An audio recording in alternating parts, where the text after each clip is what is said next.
구약성경 449페이지입니다. 사무엘상 24장 4절 말씀. 찾으신 줄 알고 제가 봉독해 드립니다. 다윗의 사람들이 이르되 보소서, 여호와께서 당신에게 이르시기를 내가 원수를 내 손에 넘기리니 내 생각에 좋은 대로 그에게 행하라 하시더니 이것이 그날이니이다 하니 다윗이 일어나서 사울의 겉옷자락을 가만히 뱀이다. 아멘.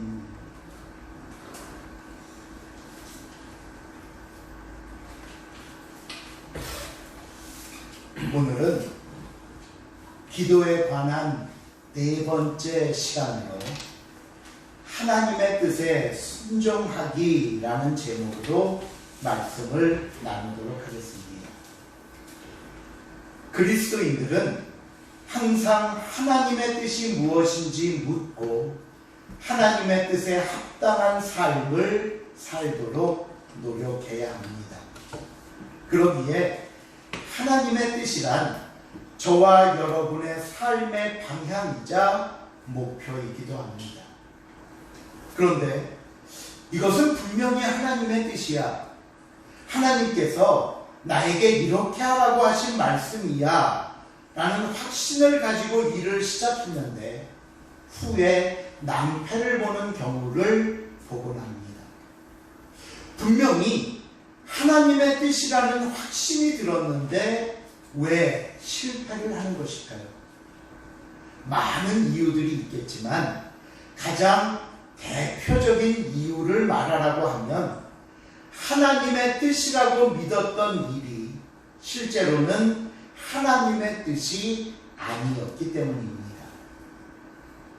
그렇다면 왜 우리가 하나님의 뜻을 분별하는 데 착각을 하고 이런 하나님의 뜻에 잘못된 판단을 하게 되는 것일까요? 이 질문에 가장 좋은 대답을 주시는 말씀이 바로 오늘 본문의 말씀입니다. 본문의 배경은 다윗이 사울을 피해 엔게디 광야에 숨어 있을 때의 일입니다. 아무리 꽁꽁 숨어 있다 하더라도 온 나라를 샅샅이 뒤지며 다윗을 찾고 있으니 그가 어디 있은들 안전하게 숨어 있을 수 있겠습니까? 결국 다윗이 숨어 있는 곳을 알게 된 사울은 이스라엘에서 택한 사람 3,000명을 거느리고 다윗을 잡으러 갑니다. 그리고 엔게디 광야에 도착해서 다윗을 찾던 중에 갑자기 화장실이 가고 싶어 근처에 있는 동굴 안으로 볼일을 보러 간 것입니다. 근데 그 동굴 깊숙한 곳에 누가 있었는가 하면요, 다윗과 그를 따르는 무리들이 숨어 있었습니다. 그러니 지금 동굴 안에 상황을 생각해 보십시오. 사울은 혼자의 몸이고 다윗은 자신을 따르는 무리들과 함께 있습니다. 그러면 누구에게 유리한 상황일까요? 누구에게? 당연히 다윗입니다. 그러자 이 다윗과 함께 있던 무리들이 사울을 보고는 다윗에게 이런 말을 합니다. 바로 본문 4절입니다. 우리 한번 같이 읽어볼까요? 4절 말씀 시작. 다윗의 사람들이 이르소서, 여호와께서 당신에게 이르시기를 내가 원수를 내 손에 넘기리니 내 생각이 좋은 대로 그에게 행하라 하시더니 이것이 그날이니라. 다윗이 일어나서 사울의 겉옷자락을 가만히 뱀이라. 지금이야말로 사울을 죽이고 이 지긋지긋한 도망자의 생활을 마칠 수 있는 기회로 생각했습니다. 더군다나 하나님께서 다윗에게 원수를 네 손에 넘기리니 네가 좋은 대로 행하라 하셨다 하니 지금 이 상황은 누가 봐도 하나님께서 다윗의 억울한 사정을 아시고는 사울을 죽일 기회를 주신 것이라 여겼던 것입니다. 그런데 다윗의 행동을 보십시오. 4절 마지막에 보니까 사울의 겉옷자락만 가만히 베고, 그러니까 벗어놓은 겉옷자락 한 구탱이만 살짝 베고는 사울을 그대로 살려보내줍니다. 자, 여러분, 이 상황을 놓고 제가 질문을 드리겠습니다. 사울을 죽여야 한다는 무리들과 사울의 옷자락만 베고 살려보낸 다윗 중에 누가 하나님의 뜻을 올바로 알고 행한 것일까요? 무리들의 이야기일까요? 다윗의 행동일까요? 정답은 다윗이 옳았고 무리들의 생각이 틀렸습니다. 그렇다면 다윗의 행동이 옳았다는 것을 무엇을 근거로 말할 수 있느냐? 뒤에 6절입니다. 6절 시작. 자기 사람들에게 이르되 내가 손을 들어 여호와의 기름 부음을 받은 내 모습을 주신 것은 여호와께서 구하시는 것이니 그는 여호와의 기름 부음을 받는 자 되리라. 사울은 하나님의 기름 부음을 받은 왕이다. 그러니 하나님의 기름 부음을 받은 사람을 치는 것은 하나님께서 금하신 일이라는 겁니다. 다른 이유 없습니다.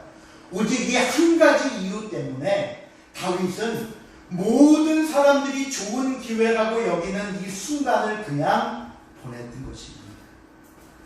우리는 다윗의 이 설명을 들으면서 두 가지 반응을 보일 수 있습니다.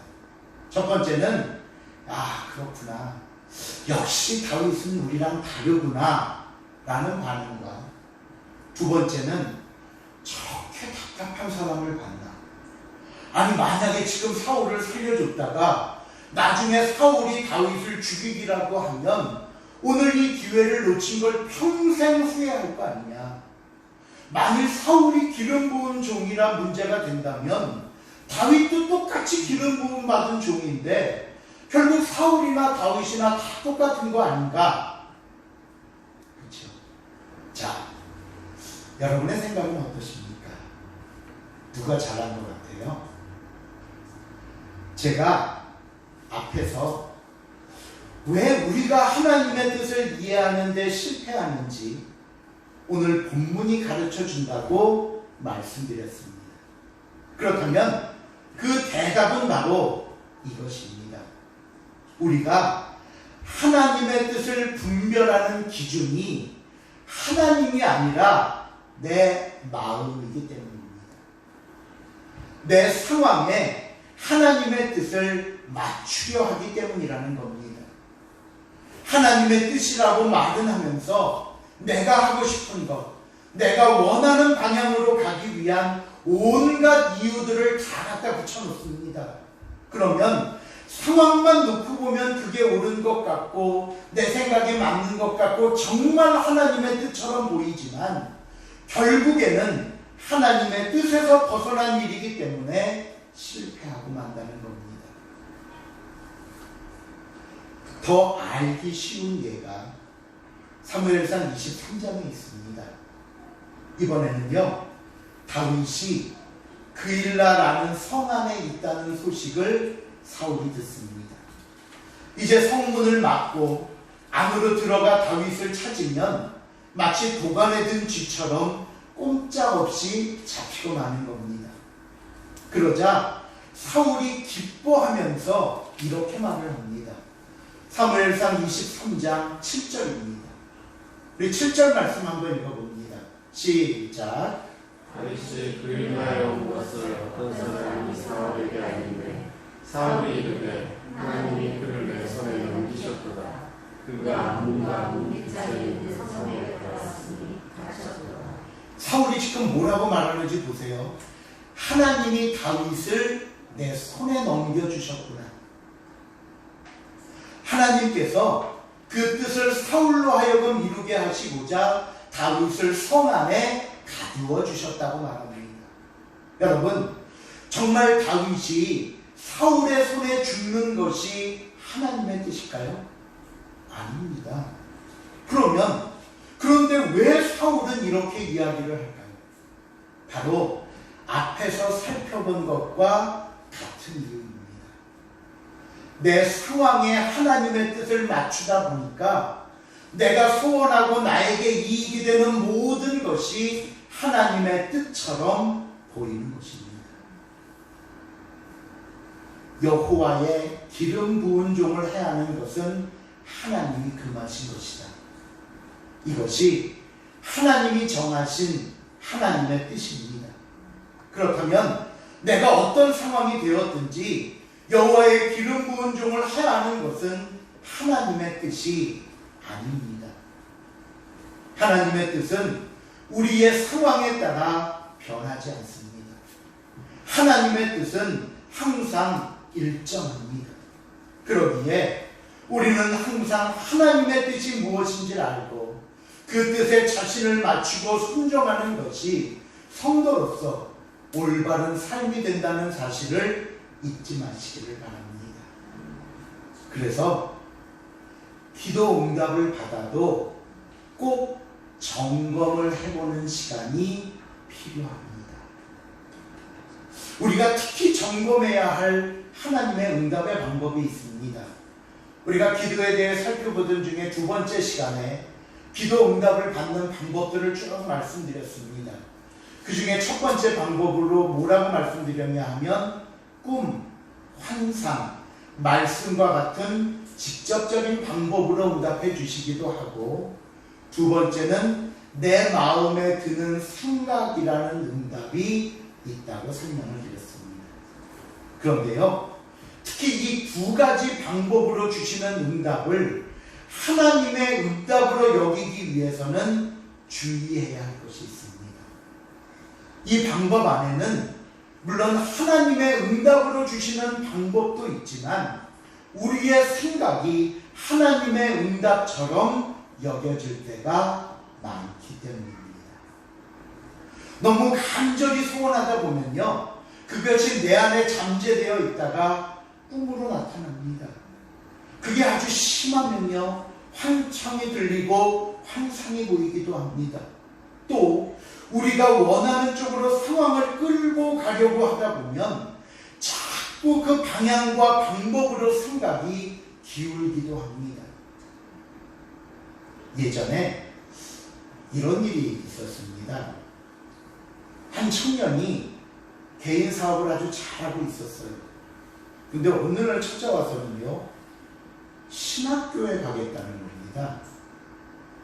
제가 그 청년도 잘 알고 있고 또 대화를 통해서 신학을 하고 싶은 이유를 물어봤지만 저는 이 청년이 사업을 접고 반드시 신학을 해야 하는 이유를 찾지를 못했습니다. 그래서 섣불리 그래 그럼 공부해봐 라는 말을 못 해주겠는 거예요. 나 오늘날 부흥회 가서 은혜 받고 신학해야지 한 겁니다. 그래서 그래 그럼 나도 기도해 볼 테니까 너도 기도해보고 우리 다시 한번 이야기를 해보자. 그리고 돌려보냈습니다. 이 청년은 이제 자기가 신학을 해야 되는 하나님의 뜻을 알기 위해 한 3일 정도 작정하고 기도원에 들어갔습니다. 그리고는 열심히 이제 기도를 하고 3일째 되는 날 기도원을 내려오면서 저에게 전화가 왔는데 자신이 신학을 해야 하는 확실한 응답을 받았답니다. 그래? 한편으로는 응답을 받았다니 반갑기도 하고 또 다른 한편으로는 궁금하기도 해서 물어봤습니다. 그래 어떤 방법으로 응답을 받았는데? 그랬더니 이 청년이 이렇게 대답을 합니다. 자기가 기도를 마치고 이제 기도원을 내려오는데 기도원 앞에 식당 간판이 눈에 확 들어오더랍니다. 그 식당 이름이 뭔가 봤더니 만나 식당입니다. 출애굽 때 하나님이 주신 만나. 그러더니 그 간판을 보자 무슨 생각이 들었냐 하면 하나님께서 이스라엘 백성을 만나로 먹이셨듯이 내가 이 사업을 다 접고 신학을 하면 내가 너를 이렇게 먹여줄게 라는 응답이 들어간 겁니다. 그 만나 식당이. 자기 안에 반드시 해야겠다는 생각이 강하다 보니까 기도를 한다고 하지만 모든 상황을 자기 중심적으로 해석하고 받아들이는 겁니다. 그래서 자칫 주관적으로 해석될 수 있는 하나님의 응답에는 반드시 점검이라는 과정이 필요하다고 말씀드리는 겁니다. 자, 그렇다면 어떤 방법으로 점검을 해야 되는가? 첫 번째 점검은 마음의 평안입니다. 응답을 받기 전까지는 내 마음이 불안하고 염려스러웠는데 하나님의 응답을 받고 난 후에 뭔가 내 안에 생각이 정리되고 떠오른 생각 뒤에 내 마음에 평안이 오는가, 확신과 기쁨이 오는지 살펴보십시오. 요한복음 14장 27절입니다. 시작. 평안을 너희에게 끼치노니 나의 평안을 너희에게 주노라. 내가 너희에게 주는 것은 세상이 주는 것과 같이 아니하리라. 너희는 마음에 근심하지 말고 두려워하지도 말라. 하나님의 응답의 특징은 평안입니다. 그 응답으로 인해 근심과 두려움이 사라집니다. 눌렸던 것이 풀어지고 기쁨과 확신이 생기는 것입니다. 그러나 반대로 내가 응답이라고 생각하고 결정하려고 하는데도 마음이 계속 불안하고 뭔가 한쪽이 찝찝하다면 다시 한번 기도하면서 생각해 보시기 바랍니다. 혹시 내가 놓치고 있는 건 무엇인지, 혹시 내가 깨닫지 못하고 있는 또 다른 숨겨진 무엇은 있는지 또 한번 점검해 보십시오. 두 번째 점검의 방법은 하나님의 말씀인 성경에 비추어 보아야 합니다. 어떤 경우라도 성경에 위배되는 응답을 주시지 않습니다. 오늘 우리가 본 다윗과 사울을 한번 생각해 보십시오. 다윗은 하나님의 말씀에 비춰서 절대로 사울을 해칠 수 없다고 말한 반면 사울은 자신의 생각을 앞세워 다윗을 잡는 것이 하나님의 뜻이라고 말했습니다. 우리가 기도를 한다고 해서 기도만 해서는 안 됩니다. 반드시 성경을 함께 읽으면서 기도해야 합니다. 말씀과 기도가 병행되어야 올바른 응답을 받고 분별을 할 수 있습니다. 큰 두 번째로 우리가 하나님의 뜻을 분별할 때 자유의지가 있다는 것을 아셔야 합니다. 자유의지. 성경에서 분명하게 우리가 판단할 수 있는 이렇게 해라, 이렇게 하지 말라 말씀하는 부분에 대해서는 다른 어떤 이유나 상황이 있을 수 없다는 것을 배웠습니다. 그건 그냥 그 말씀 그대로 순종하면 됩니다. 그런데요, 또 다른 방법으로 우리에게 커다란 테두리만 설정해 주시고 그 테두리 안에서 이루어지는 일은 우리의 자유의지에 맡기시는 부분도 있습니다. 게리 프리슨과 로빈 넥슨이라는 사람이 함께 집필한 책이 있는데요. 하나님의 뜻과 자유의지라는 책이 있습니다. 이 책을 보시면 그 안에 한 예화로 이런 얘기가 나옵니다. 한번 들어보세요. 하루는 아담과 하와가 에덴 동산에서 오늘 저녁은 어떤 채소와 과일을 가지고 샐러드를 만들어 먹을까 고민을 합니다. 그러자 아담이 제안하기를, 여보, 우리가 이렇게 고민하지 말고 하나님의 생각은 어떠신지 여쭤보고 하나님이 좋아하실 음식으로 오늘 저녁을 만들어 봅시다 라고 하고는 아담과 하와가 하나님께 묻습니다. 하나님, 오늘 저녁으로 어떤 샐러드를 만들어 먹으면 좋을까요? 라고 물었더니 하나님께서 뭐라고 대답을 하시는가 하면요, 한번 같이 읽어볼까요? 이 앞에 있는 창세기 2장 16, 17절에 대한 말씀. 시작. 너희가 마음대로 먹되 선악을 알게 하는 나무의 신령한 예, 이 말씀을 하시는 거예요. 그러자 아담이 다시 묻습니다. 하나님, 그 이야기는 제가 이미 들어서 알고 있습니다. 제 질문은요, 오늘 저녁 어떤 과일과 채소로 샐러드를 만드는 것이 하나님의 뜻이고 하나님이 좋아하실 음식인가 묻는 겁니다. 메뉴를 묻는 거예요. 라고 다시 물어봤더니 이번에도 하나님의 대답은 역시 동산의 모든 나무의 실과는 너희가 마음대로 먹되 선악을 알게 하는 나무의 열매만은 먹지 말라 하시더랍니다. 성경은 선악을 알게 하는 나무의 열매는 먹지 말라고 분명히 하나님의 뜻을 밝혀놓았습니다.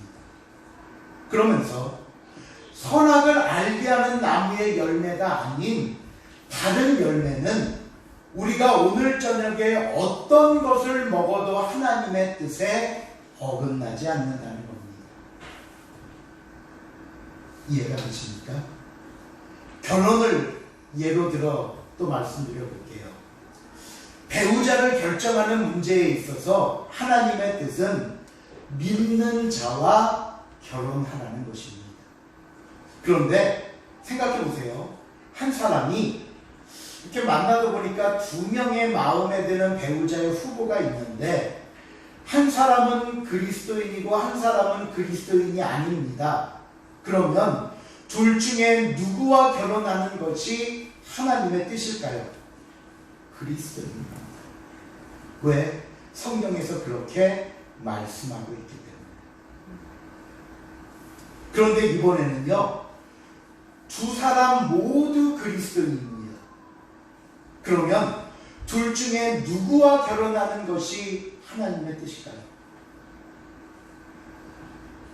이 경우에는요, 둘 다 성경이 해놓은 기준, 믿는 자와 결혼하라는 기준에 합당한 사람들이기 때문에 둘 중에 누구와 결혼을 해도 상관없습니다. 그러면 이제 그 다음엔 또 해야 될 일이 있죠. 더 내 배우자로 누가 합당할지, 후보들의 어떤 신앙관, 믿음, 그들의 가치관, 직업, 외모, 이런 부수적인 것들을 살펴보면서 두 그리스도인들 가운데 나에게 더 맞는 사람을 선택하면 됩니다. 그런데 아닙니다, 하나님. 저는 이름을 들려주시든지 뭔가 한 음성을 들려주셔야 합니다. 갑자기 눈을 감더니 자, 제가 지금부터 둘 중에 하나를 볼게요. 눈을 딱 감고 성경을 피더니 딱 찝더니 빈 페이지네. 다시 하나님 딱 루시는 없는데 하나님 다시 할게요. 이런 거 하지 말라고요. 아시겠죠? 그런데 이 자유의지를 행함에 있어서 우리가 반드시 기억해야 할 것이 있습니다. 말씀드린 대로 하나님께서 정하신 범위 안에 우리에게 주신 자유입니다. 무엇을 선택하든 내 마음입니다. 하지만 우리가 자유의지를 가지고 내가 결정한 것이라 하더라도 하나님의 약속하신 범위 안에서 이루어진 결정이기 때문에 내 개인의 결정이 아니라 하나님의 권한을 위임받아 한 결정이라는 겁니다. 이게 중요합니다. 내 마음이구나. 내 마음대로 해도 되는구나. 물론 자유를 주셨지만 하나님의 권한을 위임받은 결정이 되어야 한다는 거예요. 앞에서 제가 배우자를 정하는 문제를 이야기를 드렸지만 하나님께서는 믿음의 사람들이라면 누구와 결혼해도 하나님의 뜻에는 합당하다고 하셨습니다. 그러면서 다른 한편으로는 무엇이라고 말씀하셨는가 하면요, 말라기사 2장 14절에 결혼에 대한 이야기를 하시면서 너와 내가 어려서 맞이한 아내 사이에 여호와께서 증인이 되시기 때문이다 라고 말하고 있습니다. 내가 선택한 배우자에 하나님께서 증인이 되신다는 말씀. 이 말의 의미는요, 자유의지로 행한 내 결정이지만 그 모든 결정에는 하나님 앞에서 갖는 책임이 있다는 겁니다. 우리가 하나님의 뜻 안에서 선택을 하고 그 일을 하면서 하나님의 권한을 위임받았다는 책임과 사명을 잊지 말라고 말씀을 합니다. 그러게 여러분, 선택하기에 앞서 신중해야 합니다. 많이 생각해 봐야 합니다. 꼼꼼히 따져봐야 합니다. 그리고 내 자유의지로 선택한 일을 행함에 있어서도 서로의 약속을 지키고 나의 잘못과 나의 죄로 인해 내가 그 책임과 약속을 깨버리지 않도록 조심해야 합니다. 아유, 뭐 내가 한 건 내가 깰 수도 있지. 그러지 말라는 겁니다. 그 선택이 하나님의 허락 안에 들어있는 선택이지만 자유의지를 나의 욕심을 위해 사용하지 않도록, 나의 잘못된 결정과 행동으로 하나님의 영광이 훼손되지 않도록 해야 합니다. 그렇다면 우리가 하나님의 뜻을 분별하든지 자유의지를 사용하든지 항상 기억해야 할 중요한 기준이 있습니다. 물론 세부적으로 들어가면 각 상황에 따른 개별적인 기준들이 다를 수 있지만 그 전체를 아우르는 가장 크고 중요한 기준이 있습니다. 고린도전서 10장 31절 말씀입니다. 같이 읽어볼까요? 시작. 너희가 먹든지 마시든지 무엇을 하든지 하나님의 영광을 위하여 하라. 예, 하나님의 영광입니다. 나의 영광, 나의 이익, 나의 욕심이 기준이 아니라 우리가 먹든지 마시든지 무엇을 하든지 모두 하나님의 영광을 위해 한다는 사실을 잊지 마시길 바랍니다. 그래서 제가 기도하는 분들에게 흔히 이런 얘기를 자주 합니다. 내가 소원하고 내가 목표하고 바라는 것들을 구하기에 앞서 이것이 이루어지면 하나님께 어떤 영광이 되는지, 하나님께 어떤 유익이 있는가를 꼭 살펴보고 말씀드리라. 건강을 회복시켜 주셨는데 건강해졌다고 주일날 교회 안 나오고 들로 산으로 나가면 하나님이 주시겠습니까? 그 목표와 그 소원이 하나님의 영광이 될 수 없잖아요. 하나님이 이것을 이루어 주시면, 하나님이 이 길을 밝혀주시면, 하나님이 이 기도에 응답해 주시면 하나님을 위해 무엇을 하겠습니다. 하나님 앞에 어떤 영광이 되도록 하겠습니다. 이것이 우리가 기도하고 작정하고 소원을 아뢰고 하나님의 뜻을 물을 때 가장 첫 번째 기도의 조건입니다. 말씀을 맺습니다. 오늘 우리가 하나님의 뜻에 대해 살펴봤는데 다시 한번 정리를 해보겠습니다. 첫째로 하나님의 말씀을 듣고 읽고 배우는 일에 힘쓰십시오. 우리가 성경을 물으면 하나님의 뜻 자체도 물을 뿐더러 분별할 수 있는 능력도 갖지 못하게 됩니다. 둘째로 내가 기준이 아니라 하나님이 기준이고 하나님의 말씀이 기준입니다. 절대로 하나님의 응답과 하나님의 뜻은 성경에 어긋나는 법이 없습니다. 혹시라도 지금 우리 앞에 상황이 내가 바라는 일과 일치하고 이것이 하나님의 뜻일 거야 분명한 확신이 있다 하더라도 성경과 일치하지 않으면 그 모든 상황과 생각을 버리셔야 합니다. 셋째로 자유의지를 가지고 선택할 때도 항상 하나님이 주신 권한을 위임받아 하는 결정임을 알고 신중하고 책임감 있게 행동을 해야 합니다. 여러분, 모든 성도들이 마찬가지입니다. 신앙생활하면서 가장 궁금한 것이 하나님의 뜻이고 가장 어려운 것이 역시 하나님의 뜻이라고 말합니다. 하지만요, 하나님께서는 우리가 하나님의 뜻을 찾지 못하도록 또 알지 못하도록 일부러 꽁꽁 숨겨두지 않으십니다. 오히려 반대로 쉽게 찾고 쉽게 알아서 누구든지 그 뜻에 순종하며 살기를 원하시는 겁니다. 그런데 왜 어려울까요? 그런데 왜 실패할까요? 그러게 여러분, 조금만 더 말씀에 관심을 가지시면 됩니다. 조금만 더 모든 일에 하나님의 영광이라는 기준에 맞춰보면 됩니다. 조금만 더 하나님의 입장에서 내가 하나님이라면 이 기도를 허락해 주겠나, 허락해 주지 않겠나, 내가 하나님이라면 이 생각, 이 행동이 옳은 일이겠나, 그른 일이겠나 생각해 보면 답은 금방 나옵니다. 항상 저와 여러분을 향한 하나님의 뜻을 깨닫고 이에 순종함으로 우리의 삶이 형통하고 평안할 수 있기를 바랍니다. 다음 시간에는 우리 기도에 대한 이제 마지막 시간으로서 우리가 사도행전을 하다가 넘어왔잖아요. 기도해야 하는 이유에 대해서 살펴보도록 하겠습니다. 기도하겠습니다. 하나님, 오늘도 하나님의 말씀 앞에서 우리가 기도하고 또 주의 말씀을 들으며 그 뜻을 알고 순종하기를 원합니다.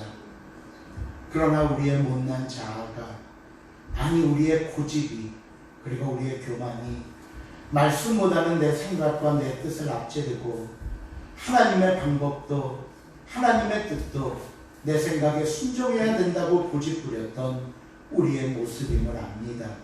하나님, 우리의 어리석음을 용서하여 주시고 정말로 하나님 앞에 무릎 꿇고 엎드려 자복하며 순종하며 주의 뜻을 묻고 그 뜻에 순종하며 나갈 수 있도록 도와주시옵소서.